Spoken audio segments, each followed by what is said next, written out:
Hello and welcome to the Paradox Podcast, the podcast about the business of the video games industry with me, Shamster Johnny, the Chief Business Development Officer at Paradox, and we want to welcome back from his paternity leave, Chief Marketing Officer Daniel Goldberg.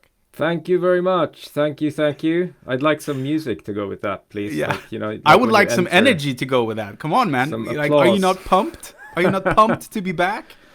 I was pumped for a couple of weeks. Then we beat that out of you. Reality crashed down. Yeah. No, so, I'm kind of pumped. I have a lot of energy. I feel like I have more energy than you do. You're tired after 6 months. Yeah. In my absence, but yeah, maybe. So just a few reflection. What was it like being on the sidelines and being a good father? Because you really stepped away, and I think that was a good thing. How bad is it to watch the train wreck from the sidelines and not be able to do anything? It was kind of boring, to be honest. I mean, don't get me wrong. Paternity leave is a great privilege. I have 2 kids, and like, with each child, I've been so enormously proud of being a Swede and of what we as a tiny little nation up in the far north have accomplished with our wonderful brand of socialism. For those who don't know, in Sweden we have very generous parental leave laws, I guess, and it's very common for both mothers and fathers to spend the best part of the first 2 years of a kid's life at home with the child, which I think is a beautiful thing. And it's really a privilege, to be able to have that time with your kid, to get to know them and spend time each other during the first period of their life. With that said, like the combination of COVID, Swedish fall and winter time, which is like rainy, dark, and cold. And being stuck at home with a newborn isn't a great combination. I couldn't really do much. I was mainly kind of stuck at home. I couldn't travel. I couldn't really meet that many people because of social distancing and what have you. So I've kind of just been sitting around, to be honest. Okay. I spent lots of time cooking. I made lots of food, which was great. Went for like lots of long walks in the forest. But it feels really good to be back. I've really missed working, and I've really missed like meeting friends and colleagues. Yeah, like human interaction, right? So yeah, it's been great, but also kind of boring. And I think watching Paradox from the sidelines was an interesting experience.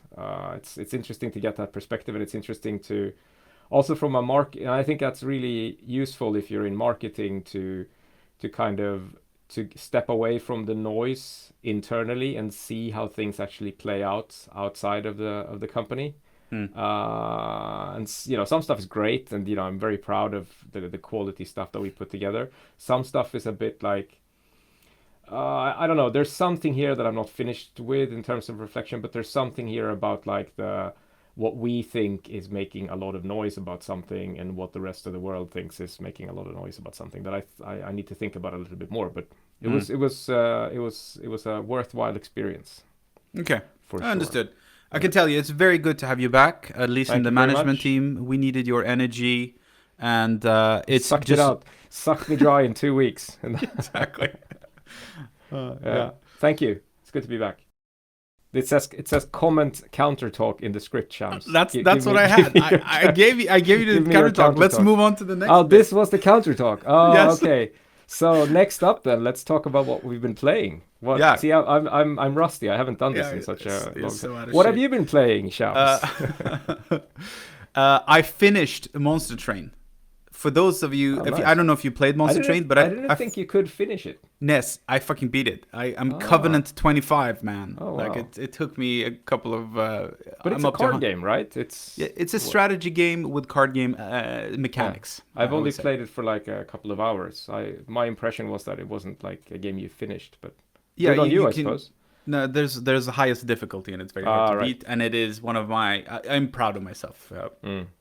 So I played that. I played a lot of Social Friends. I know Julian has done the exact same thing. He's played a lot of Don't Starve Together. So we just jump into a Discord and just hang out with a couple of friends. Yeah. I've been playing Dota 2 custom games, Horde mode. I've been playing a smattering of Game Pass games. Call of the Sea. Call of the Sea was really good. I really like Call of the Sea. That's a good work, Raw Fury. It's a good game. Yes, it was a good effort, and it's just like a full missed experience is too much for me. But I played Call of the Sea with my daughter from start to finish. There's also a couple of Paradox marketing people working on that game at Raw Fury now, so I'm going to take full credit for the commercial success that I'm sure that game has been for them. I would also You're say welcome, guys. You're welcome, guys, and also good effort on the developers' part. So, and I also, this is addition to my daily dose of Magic the Gathering Arena and Escape from Tarkov. How about you? So the new obsession is Tetris Effect. I'm a huge fan of the creator of that game, or the visionary behind it is a guy called Tetsuya Mitsuguchi. I spent a lot of time with other games that he's made, like Rez and Lumines back in the day. Lumines I loved, yeah. Yeah, same guy. The general idea is the same. Like, you combine arcade/puzzle mechanics with like visuals and sound that kind of evolves in time with the gameplay, and it's like so powerful. Yeah. So this is eating up most of my time nowadays. But wait, I have to ask. I've played maybe 2 hours of it. So far for me, it's just Tetris. Like, what's different about it? Yeah, but you need headphones and you need like a 4K TV set. And some acid, it sounds like. Yeah, exactly. And then it becomes like this, it really sort of, that flow state, that zone you get into when you're doing good in a game of Tetris. It's kind of amplified to like insane levels of like dopamine being pushed into your bloodstream. It's really good, and it's really good. I like those kinds of. I'm also a huge fan of like Japanese shoot 'em ups. Where you have to like Ikaruga. Yeah. Oh yeah, man. I played so much Ikaruga during my time. This whole idea of like 5 minutes of like intense focus. It's really good for. Or you turn into Johnny Mnemonic for like 5 minutes in a go. Yeah. So that's eating up a lot of time. I did spend a bit of time. I did some of the social gaming thing. I played a bit of Destiny 2 with friends, which is good, but we haven't really made it's not become like a recurring thing, which I kind of I regret that a little bit. It would have been fun to get that going on more. Maybe you should get better friends. Yeah, exactly. I don't actually have any friends. It's just me. It's like it's just you. It's me solo queuing. It's me and some chatbots. Okay. Anything else? I dipped into Star Wars Jedi Fallen Order. Didn't like it. Same here. Don't like it. You didn't like it either? No. All right. Like, people are pitching this as a Star Wars Dark Souls, and they're really overselling it, I have to be honest. It's not. And also, I don't like, and I'm sorry for this, Shams, I don't like Star Wars. Well, on the topic of getting new friends, this is just continue along the path you're on. I just can't get into the IP, and it's like, I don't know, I don't like it that much. I've been gaming a lot, because I've had, 5 months. I did a second run in God of War, nearly 100% now. Seriously? Yeah. I haven't played it. I finished Sekiro again. No I finished way. Dark Souls 3 again. Are you kidding me? No. And I started playing Dark Souls 1 again for the 5th time, this time on my Switch. But it's not a great port, to be honest. So I advise everyone to stick to PC or proper consoles for that one. Wow. And of course a bit of Minecraft. I did spend some time with... I've started to introduce my 7-year-old to modding, which is really fun. And I'm sort of trying to get him onto this, like, hey, make skins so we can sell them in CSGO. Like, programming is fun. So I've got some books for him now and stuff, which is like, Minecraft is like the entry point, I think. Essentially anything so he doesn't follow in your footsteps. That's what yeah. So yeah, it's been a good couple of months for gaming, if nothing else. But I think that's enough, right? Enough of the pleasantries, and let's get the show going.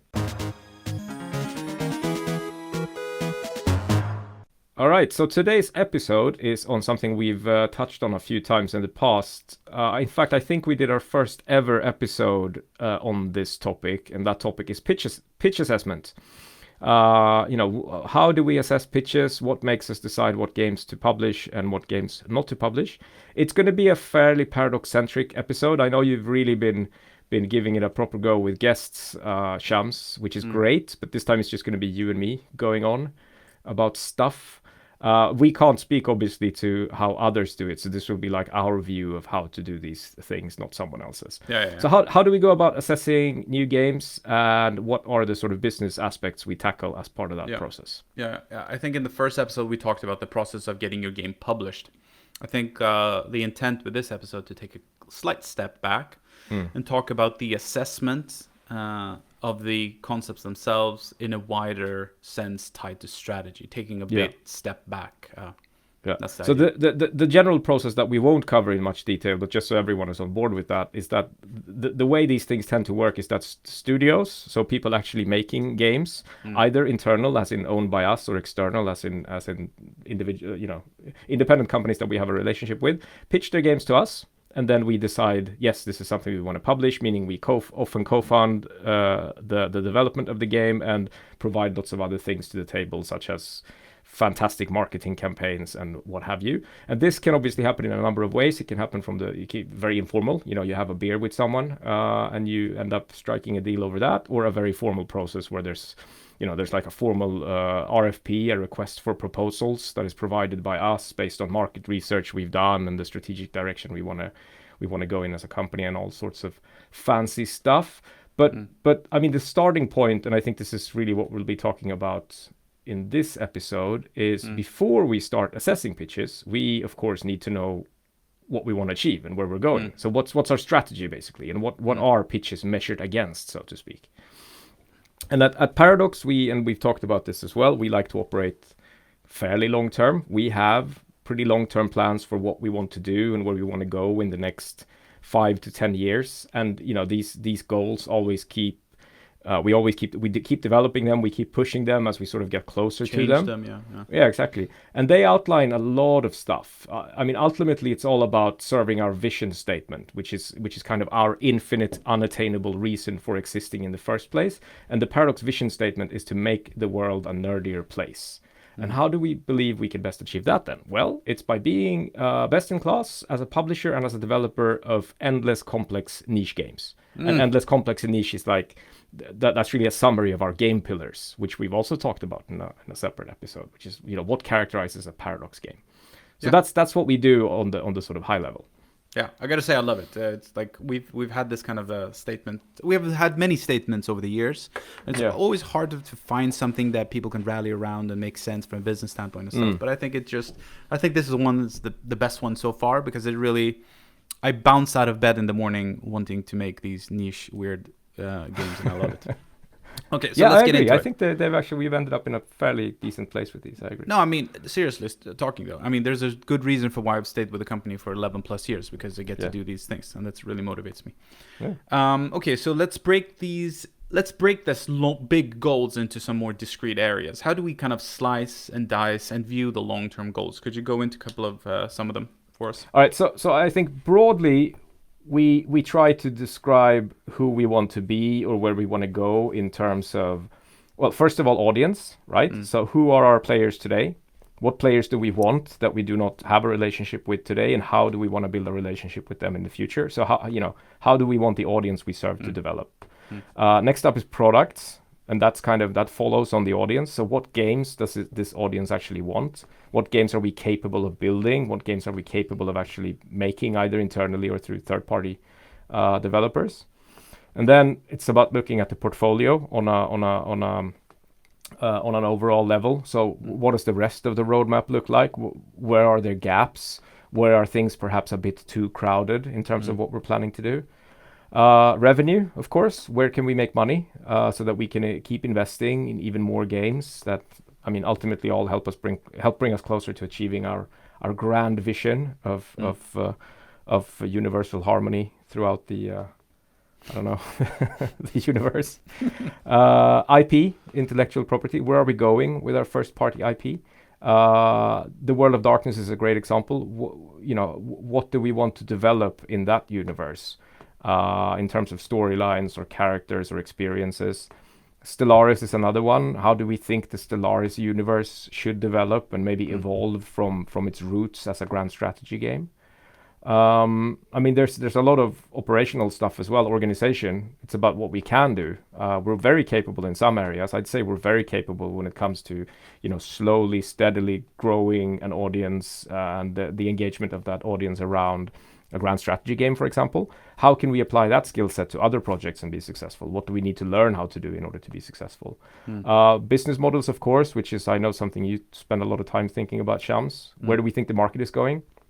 right now, and I feel like we've said this forever, our business is still primarily about premium priced base games with premium priced DLC as a long tail, right? And that's great, and that works really well for us. But we're also seeing really interesting results and also encouraging results, I would say, from things like Microsoft Game Pass that we made a pretty significant bet on early on, other subscription services. How does this impact how we monetize? How does this impact our content pipelines? And all of this obviously has to be taken into account when we decide to go ahead with a project. And there's obviously many more things, but high level, I think this is a good sort of starting point. Yeah, and for those listening carefully, I think that already at this point you can tell that the vast majority of the work is already done as far as pitch assessment goes, because the above already kind of limits and focuses the eye of Sauron, so to say. It gives us a solid framework to operate within. There's obviously still room for being opportunistic, but it's still within that framework. We've kind of defined already where we're headed. We can't go on too wild detours. Yeah. So I guess next step is like, how do we use the framework? I mean, and for new listeners, again, it might be good to mention here that the core of Paradox, so the sort of innermost layer of the Paradox onion, is strategy games. That's our core, and that's what we are, I would say, best at, and that's where we have the majority of our, well, maybe not the majority, but a large portion of our players and a large portion of that's where a large portion of our money is coming from. The next layer is management games, different kinds of management games, of which Cities is obviously the big one in our way of, from our way of understanding the world. And the third layer is what we like to call RPGs, so RPG-esque games that are more about storytelling and role-playing, right? So in terms of, if you look at this from a genre perspective, that's really where that's how we sort of consider our business. Yeah. So if the long-term plan that you kind of alluded to gives us a pretty good idea or even an inkling of what we want to do, let's talk a little bit briefly about the how. So I guess that's the Paradox pillars. Is that right? Yeah, is that what you're kind I of would say so? Yeah. Yeah. So that's kind of the secret sauce, I guess, to how we do things and what kind of games we make. What makes our strategy games different from other strategy games. We did a whole episode on our game pillars a while back. Maybe we can link to that, or do you want us to sort of go through them again, Shams? Or we can just briefly mention them. These are basically like the core tenets that we look for in every game we sign. So this is like, this needs to be present on a product level in every game that we decide to publish. Do you know them by heart, Shams? Yes, of course. Or are you clicking through your PowerPoint No, I'm presentation? actually bringing up the graphics while we're doing it, but I want to make sure that I repeat them properly. So the first and most important one, of course, is that we offer an endless experience. These games are meant to be played forever. This just provides a tremendous amount of value for your dollar spent in the game.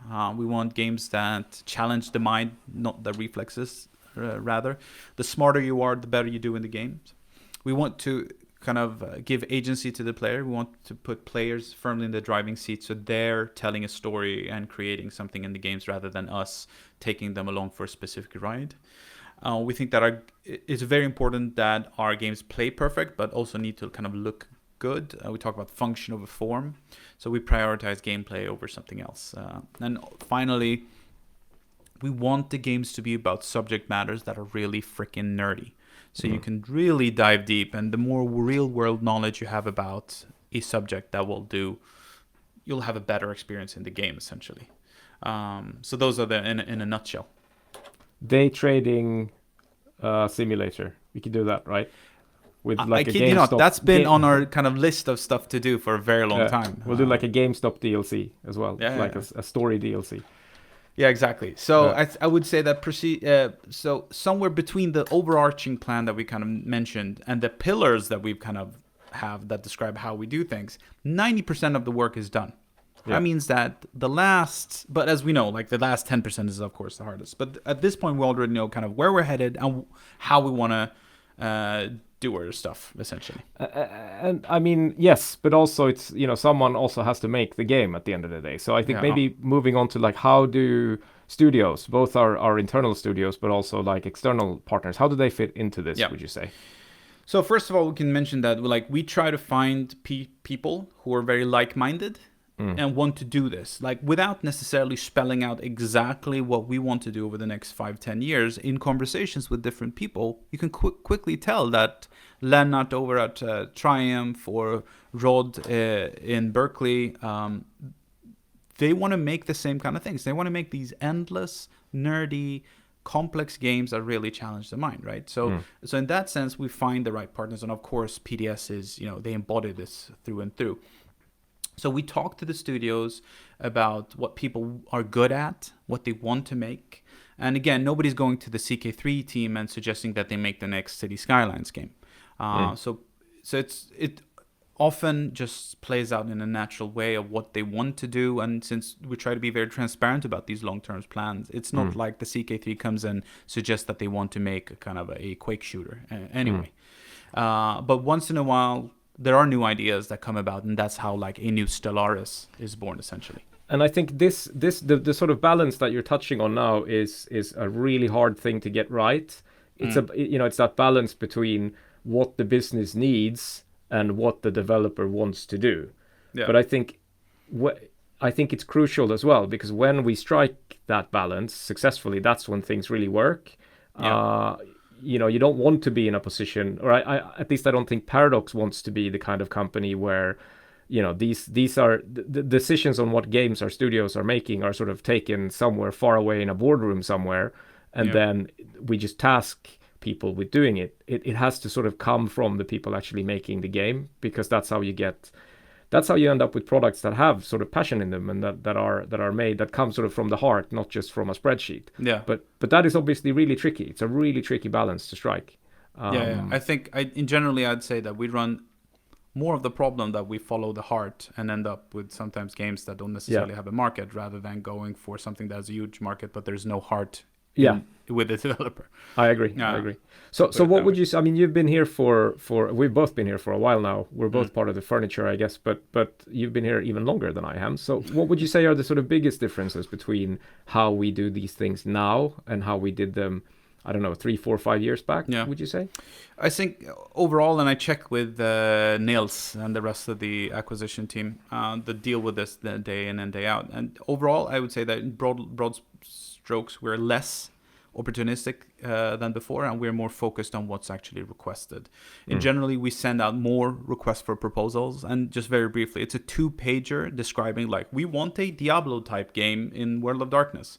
And then we send that out to 20 developers and ask them who wants to put together a pitch on that. I think we also do the time when we consider doing smaller games are harder to do. We're more focused on our own IPs. It's not that we don't start new IPs. We've done it several times now in the past few years, but we can't spread ourselves too thin. And we also focus a lot on early risk management, I'd say. Yeah. And I mean, I think this has been a big shift. I mean, even earlier, over the past year or two, maybe, in how we think of ourselves as a company as well. I think it took us a long time to realize, and I'm not talking about individuals, I'm talking about us as a company, to realize what a great asset we really have in our own IP. Things like Stellaris, World of Darkness, of course, Cities, our historical games. I would very much count them to that as well, and how much stuff we can potentially do with these, and also how lucky we are as a publisher to have built very large and very engaged audiences around some of our flagship brands. That's something that is easy to take for granted, but it puts us in a fairly unique position, I would say. So this is also something that is very much top of mind for me right now, and something we're investing in quite a bit. How can we develop something like Stellaris even further, to go beyond its roots as a wonderful grand strategy game? What other things can Stellaris be? How can we grow that audience beyond what it is today? And it doesn't even have to be games either, right? I mean, you've got a very talented licensing team working in your organization, Shams, that is sort of actively helping us find other partnerships. We've seen a few bets on board games so far. I think there's going to be a lot more stuff like that in the pipeline, not necessarily board games, but sort of other expressions of whatever brand it is we're talking about, whether it's Stellaris or World of Darkness or whatever. So I'd say a big change today compared to a few years back is that we're now Nowadays, we're much more interested in stuff that somehow fits under the umbrella of one of our first-party brands, and perhaps much less interested in stuff that is built on new, untested brands and IP. Yeah. And you mentioned risk management as well, so maybe tell us a bit more about that. Well, if we mentioned that, we're doing fewer things and they're slightly bigger, so we need to make sure that the things that we're doing turn out well, and that what we also know is that these endless games are really hard to make, especially if you haven't made them before. And since requirements for making these games are higher than ever, most of the industry, but our games in particular, have a early key gate, and we call them proof of concept or vertical slice. And vertical slice is a small slice of the game that contains most of the key things to be able to see the final result, are needed at some point to be able to assess if this is going in the right direction. Unfortunately, developers that can build system-driven games and have a proven track record of that don't grow on trees. So they're really hard to do.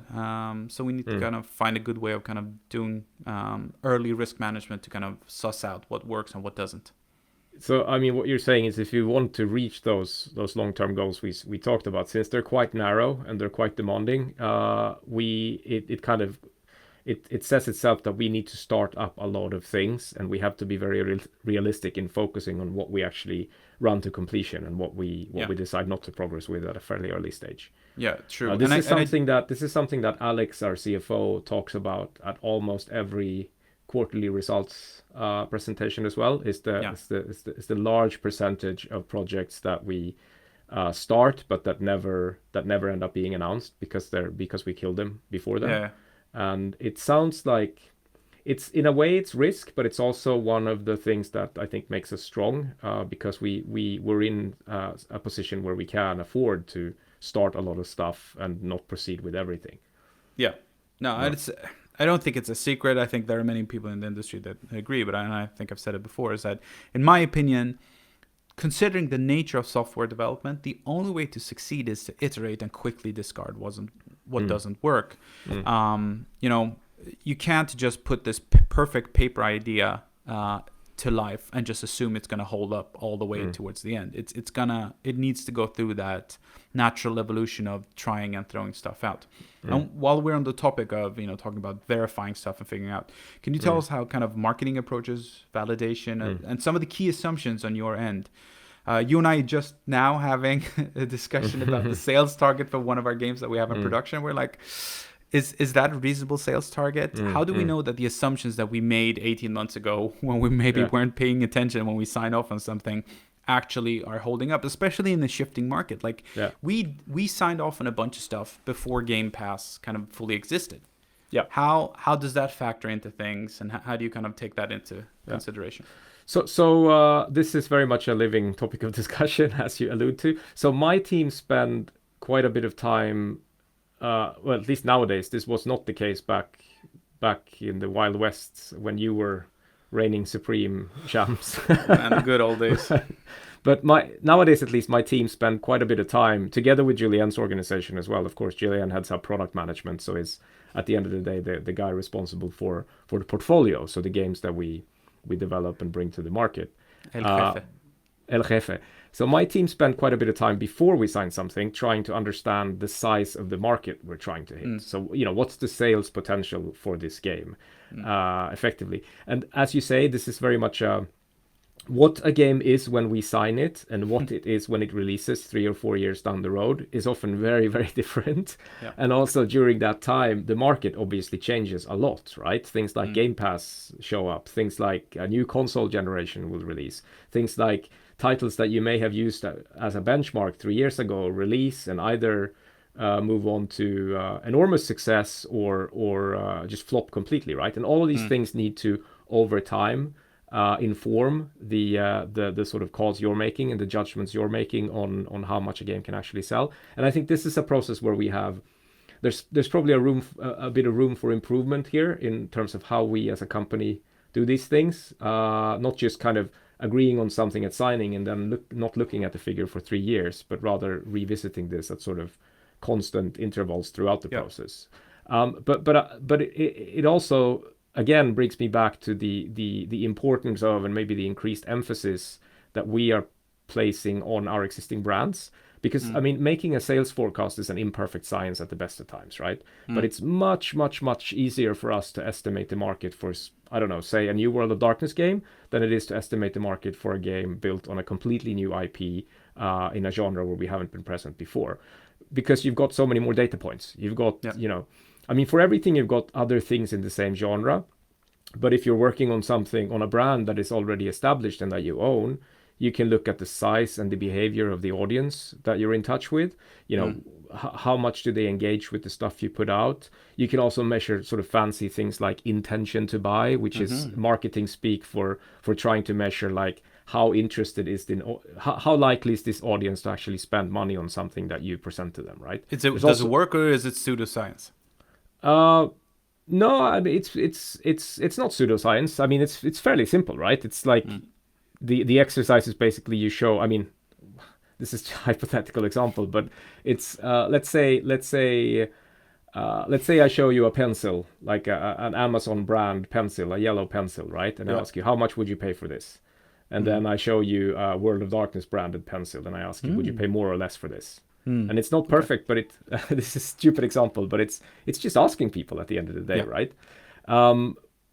But yeah, partly it's, you know, it's looking at the size of the community you have. It's looking at the potential for growth. World of Darkness is actually a very good example because right now we're seeing very, very positive momentum, very, very positive growth in terms of both awareness and engagement around the World of Darkness. There's more people, I would say, engaged in World of Darkness now than there has been for many, many years. And this is important because this is true even though we haven't released a game in the World of Darkness for a long time, right? Which I think it tells us something very important about the potential there, and it gives us a data point to work with when we try to build these business cases up, right?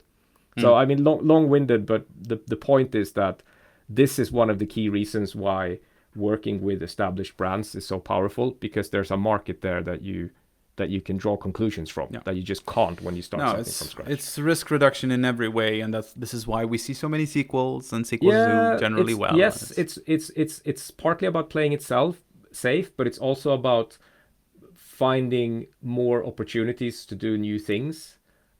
Which is also about risk, but it's a risk mitigation that sort of enables stuff rather than the opposite. Would it be fair to say that more people ask for sequels than original IP? Oh yeah, 100%. Okay, that's, I think, good to bear in mind. I mean, that's not maybe not in the sort of general games industry discourse on social media, but if you look at Reddit, how the audience behaves and what people actually spend their time on, that is so true. It's true for me as well. I mean, just look at all the examples we mentioned of what we've been playing recently. Maybe they're not direct sequels, but everything ties into some kind of experience we've had in the past, whether it's with the same game director or the same publisher or the same genre or what have you. People like similar stuff. Yeah, exactly. So don't listen to what people say. Look at what they do. So all of this, of course, high-level strategy gives us context to how we assess things. Then there's the actual assessment of a pitch that we've talked about before, but maybe we can just rehash some of the basics so we have a complete episode on our hands. Yes. So, I mean, if you look at the actual pitch or the actual concept, I think the most important thing, the key thing that everything else kind of comes from, is that there needs to be a solid vision or a solid idea of what the player fantasy is at the core of everything. And this obviously needs to be articulated in a way that allows anyone who will at some point be involved in making and publishing a game to sort of rally around it. It's like, why is this fun, basically? That question, it needs to start with an answer to that question.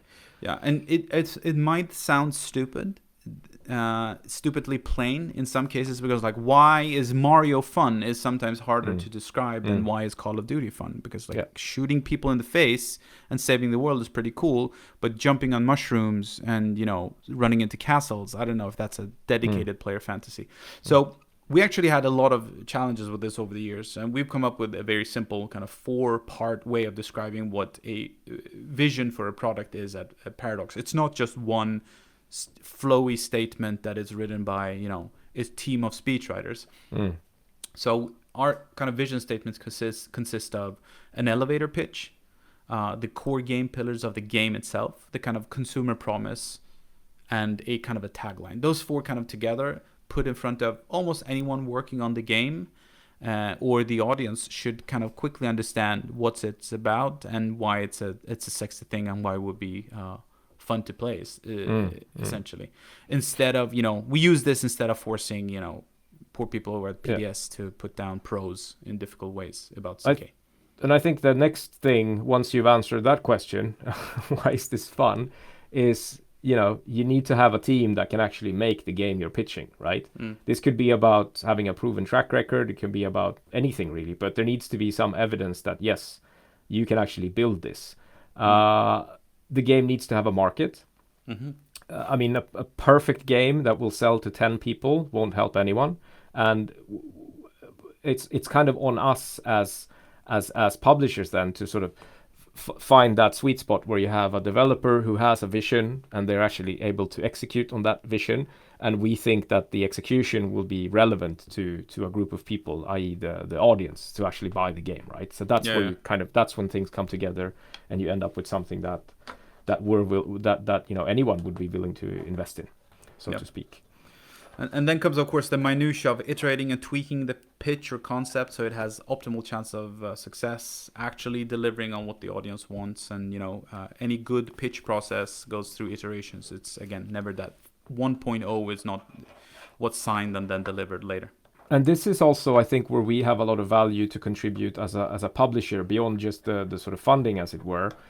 In terms of just the data and the knowledge of the market that you're trying to hit, that you as an individual developer, you might not always have this when you pitch something. We will have many years experience of releasing somehow similar games, because otherwise we wouldn't be interested in the first place, right? So we will have a lot of information to share on what the audience wants, how they behave, what they'll be looking for, what sort of key things that we think are important for something to be successful. So there's, I think, a lot that we as a publisher can contribute and a lot that we can bring to the table in those discussions when we get to that stage. So I mean, naturally there needs to be a lot of iteration on things as we progress from there.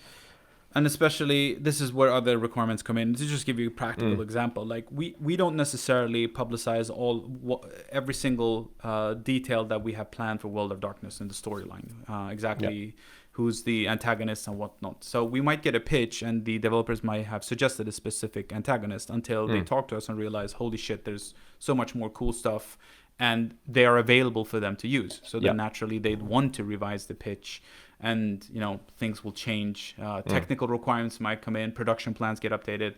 Costs obviously get revised during a pitch process and an assessment. And at this point, the business case might just completely collapse in on itself, and we all sort of realize that this is not going to work out from a financial perspective. For sure. I mean, this happens all the time, and projects need to have a minimum level of robustness to make it pass approval. I was just talking to Fred.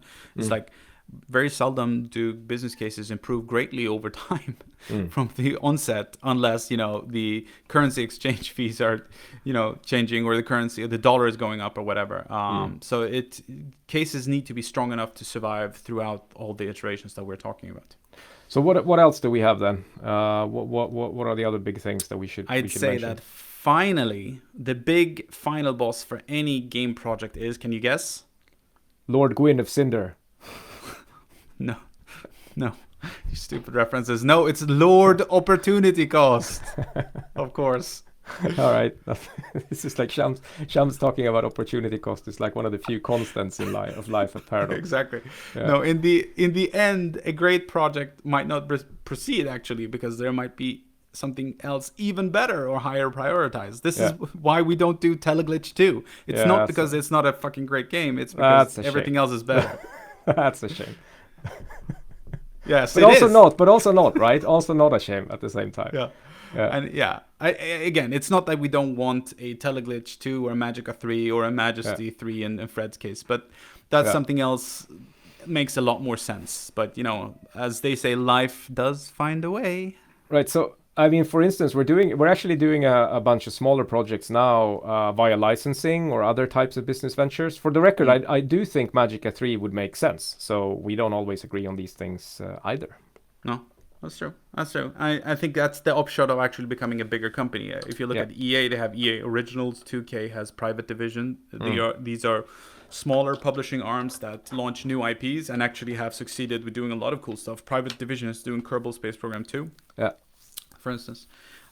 So who knows? At some point, Teleglitch 2 may not be such a big opportunity cost, and there will be ways to get it out. I think there are other problems than opportunity cost with Teleglitch 2, but we can save that conversation for another time. All right, so is that it? Is that all we have to say? No, not really, but I think it's a good enough starting point for the first episode. We'll be back. I don't want to go too fast, old man, but I think that depending on the kind of interest in this episode and where people would like us to delve deeper, we could do a follow-up episode or maybe even a panel at PDXCon sometime in the future, I think. Yes, and as always, thanks for listening. Leave a comment, question, smash that subscribe and like button. But as Shams is saying, do let us know. Ping us on Twitter or anywhere you want. Tell us what you want us to discuss next time. What would make you listen to this podcast even more frequently than you are already doing. We will for sure listen and take that with us to become even better podcasters in the future. I think that's it. Good to be back. Okay. Thanks everyone. Thanks for tuning in. Take care. Bye-bye. Bye.